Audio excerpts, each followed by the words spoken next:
But let's talk music, because that's what we're here for, basically. We're going to be talking about new albums from a bit of rock. We'll do Kiss and we'll do Muse. Yep. And we'll also do Ellie Goulding.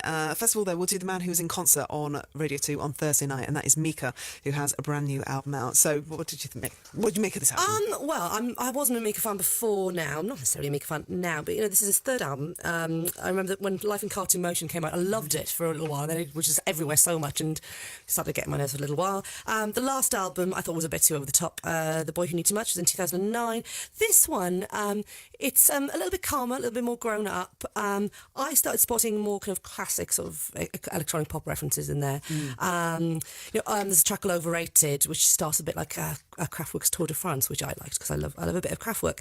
He's working with Klaus Arland, please check my pronunciation and email in everybody if I've done that wrong, who's worked with him before, also worked famously with Robin. So it's got that really beautifully honed electronic pop touch with it, and some great lyrics. But as I say, it's a bit calmer, it's a bit more grown up. He says it's a bit influenced by Fleetwood Mac and bands like that. I know it's music my mother-in-law, my uncle here would absolutely adore, because it's kind of between sort of an interesting gentle electronic pop and more kind of classic sort of 70s pop sound. Well, just in an interview on Thursday night, he was saying how he knew that he didn't want to carry on doing the stuff that he first came out with, and he had to progress and had to kind of mature and expand. So do you think he's managed to do that successfully? I think so. I think to be criticised for making very buoyant pop, though, is a bit mean. He just makes great pop records, and we need people to make great pop records. Well, I do anyway. Okay.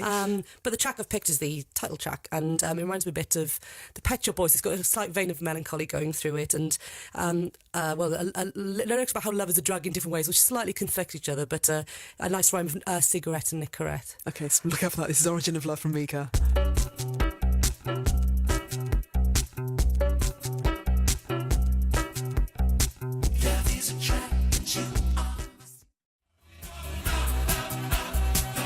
Mika and Origin of Love from his album, which is called The Origin of Love.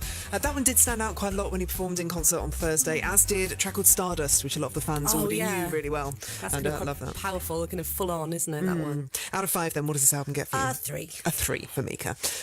Showing promise though still? You've still got faith in him as much as you ever had? That's the opening track of the record and the title track. It's very different, and good luck to him. Okay, Good luck to him. We'll move on. Still to come Ellie Goulding and Kiss, but we'll do Muse.